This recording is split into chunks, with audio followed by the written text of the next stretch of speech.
Hi friends, আমরা আজকে চলে আসছি একটা ভাঙাড়ির কারখানায়। এখানে আপনারা দেখতে পারতেছেন কিছু ভাঙাড়ি হচ্ছে মেশিনের মধ্যে দেওয়া হচ্ছে। এই ভাঙাড়িগুলো তারা গ্রামগঞ্জে থেকে বিভিন্ন হকারের মাধ্যমে কালেকশন করে থাকে।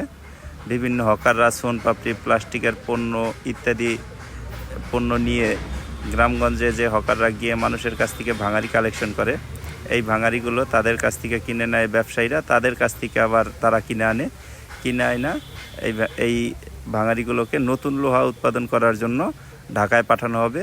এই ঢাকায় পাঠাতে টোটাল যে প্রসেসিংটা আছে, সেই প্রসেসিংটা আজকে আপনাদের ভিডিওর মাধ্যমে আমি দেখানোর চেষ্টা করব এবং তাদের কাছ থেকে আমরা জানবো এগুলো কোথা থেকে কালেকশন করে এবং কি কি প্রক্রিয়ায় তারা এখানে কাজ করে থাকে। সম্পূর্ণ ভিডিওটা দেখতে আমাদের সাথেই থাকুন।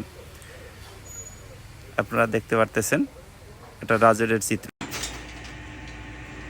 ভাই, এই ভাঙাড়িগুলো আপনারা কোথা থেকে কালেকশন করেন ভাই? এটাই মাদারীপুর থানার কালেকশন। মাদারীপুর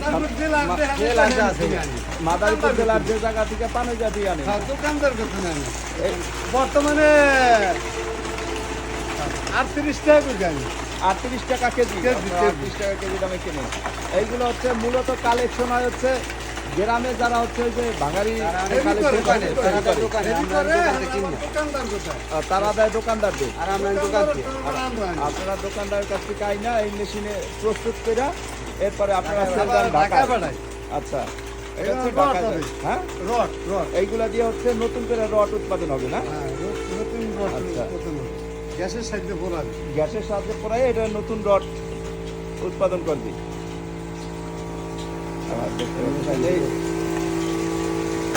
মেশিনে এই ভাঙাড়ি প্রস্তুত করে।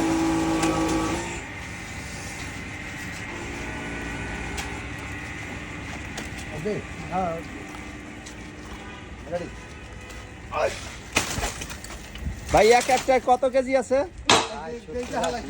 70-80। আচ্ছা,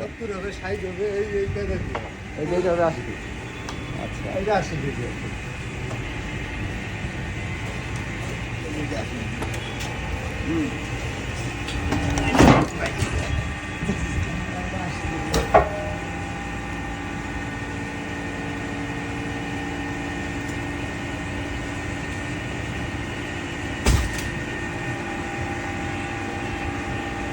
হাই ভিউয়ার্স, আপনারা দেখতে পাচ্ছেন এখানে একটি ভাঙাড়ির শোরুম।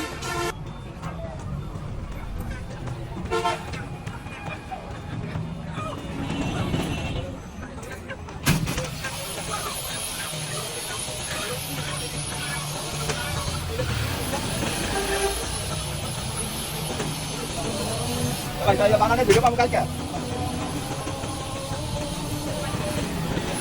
মেশিনের ভিডিও